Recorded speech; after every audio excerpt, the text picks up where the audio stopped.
Salut les amis, aujourd'hui After Zap Image numéro 702 et on va débuter avec la finale de la Ligue des Champions historique qui s'est déroulée en 2013, il y a 7 ans, jour pour jour, historique puisque c'était un duel 100% allemand entre le Borussia Dortmund et le Bayern Munich. D'ailleurs, on le rappelle, mais demain à 18h30, il y aura ce fameux classiqueur entre le Borussia Dortmund et le Bayern Munich, très important dans la course au titre en Allemagne. En tout cas, il y a 7 ans, jour pour jour, c'est le Bayern Munich qui avait triomphé 2-1 aux dépens du Borussia Dortmund, grâce notamment à un but d'Arjen Robben en toute fin de match. Je crois que le but de Robben, il était à la 90e minute. Les Bavarois étaient donc sacrés champions d'Europe et avaient réalisé une année 2013 historique, champion d'Allemagne, Coupe d'Allemagne et Ligue des Champions. Tout le monde se souvient de cette année 2013 qui avait été historique pour le Bayern et aussi éblouissante pour Franck Ribéry qui aurait peut-être pu d'ailleurs cette année-là remporter le Ballon d'Or. Ensuite on poursuit avec l'anniversaire d'un joueur français qui a marqué l'histoire du football français et qui a marqué aussi l'histoire du football britannique. C'est Eric Cantona qui a fêté hier ses 54 ans. On lui souhaite évidemment un joyeux anniversaire. Au King, c'est un joueur qui a marqué évidemment les supporters de Manchester United. Il a remporté énormément de trophées du côté de Manchester. Il a d'ailleurs été élu par les supporters de Manchester United plus grand joueur de l'histoire de Manchester. Et puis il y a quelques années, il a aussi été élu plus grand joueur de l'histoire de la Première Ligue. C'est dire si l'homme a quand même été un personnage très très important dans le football britannique. Ensuite, l'anniversaire d'un club mythique en Argentine, c'est River Plate qui a fêté ses 119 ans. Un club évidemment qui remporte énormément de trophées en Argentine. En général, c'est soit River, soit Boca Juniors.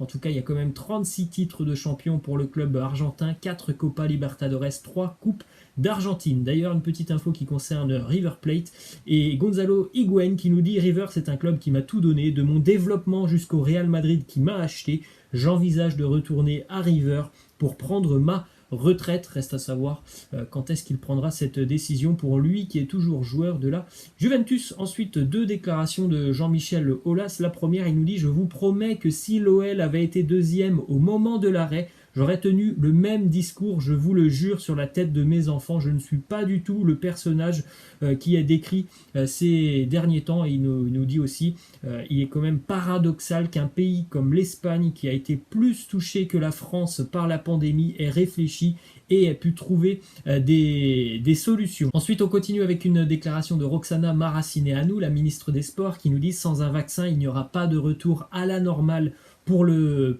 sport. Ça, je pense qu'on l'avait tous compris.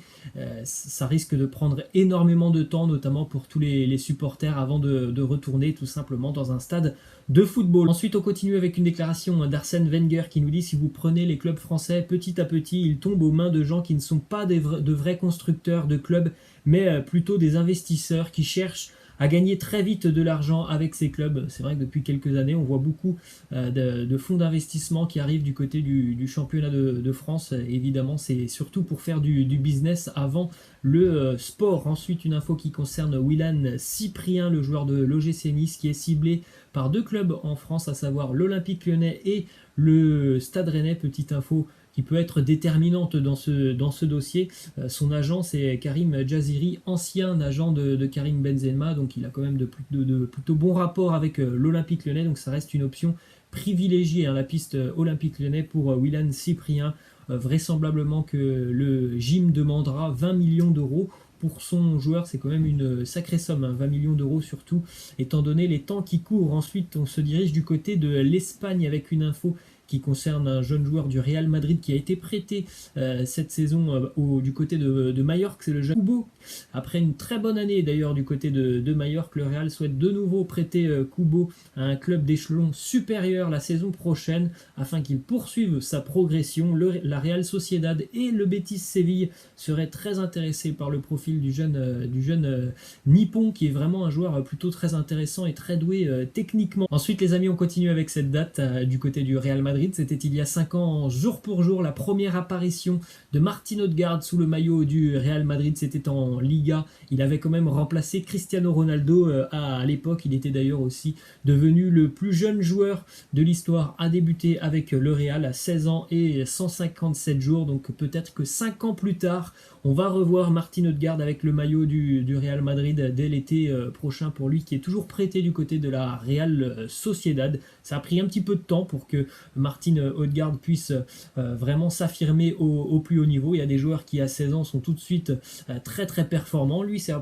a pris quelques années, mais on peut dire que maintenant, il peut quand même prétendre à une place du côté du Real. Ensuite, une info du côté du FC Barcelone. Arturo Vidal, le Chilien, a rejoint la longue liste des joueurs du Barça qui ne veulent pas partir. Le Chilien ne veut pas non plus quitter le Barça cet été. Il l'a exprimé sur un live Instagram.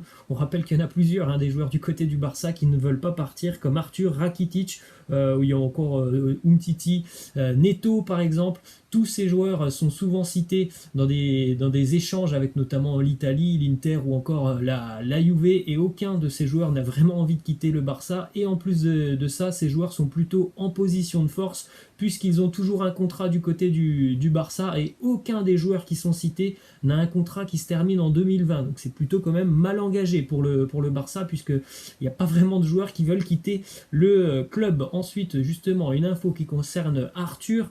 Depuis 24 heures maintenant, voire 48 heures, il y avait beaucoup d'infos qui sortaient en Italie et qui annonçaient que la Juve était toute proche d'un accord avec Arthur et le Barça. Et bien la maman d'Arthur a démenti toutes ces infos sur Twitter.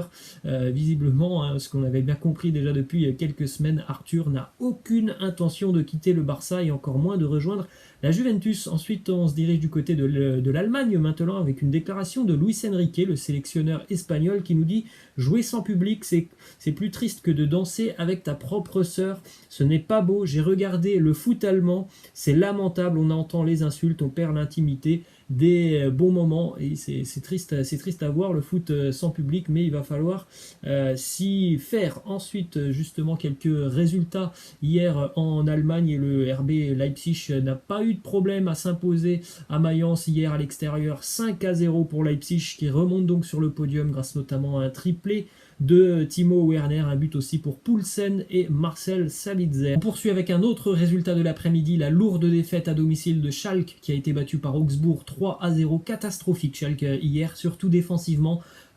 Pour ceux qui ont regardé le match, si vous avez vu le deuxième et le troisième but d'Augsbourg, c'est vraiment de très très grosses erreur défensive de la part de Schalke qui est catastrophique. Ils en ont pris 3 hier, ils en ont pris 4 la semaine dernière, et en plus de ça, avant l'arrêt du championnat il y a 3 mois, ils étaient aussi sur une période très très noire où ils prenaient en général 3-4 buts par match, où ils avaient été sévèrement battus notamment par le Bayern Munich et d'autres équipes. Ça va pas très très bien pour Schalke qui est retombé dans le ventre mou du classement. Schalke est maintenant 8e du classement. Ensuite, on jette un petit coup d'œil évidemment sur le classement de Bundesliga. On en a parlé, duel très important demain entre le Borussia Dortmund et le Bayern Munich. Évidemment, si le Bayern Munich s'impose demain face à Dortmund, on pourra quasiment dire que le titre est acquis pour les Bavarois. Donc le Bayern premier 61 points, le Borussia Dortmund deuxième 57, troisième Leipzig 54, quatrième Leverkusen 53 et le Borussia Mönchengladbach 5e 52 points. C'est très très serré dans la course à la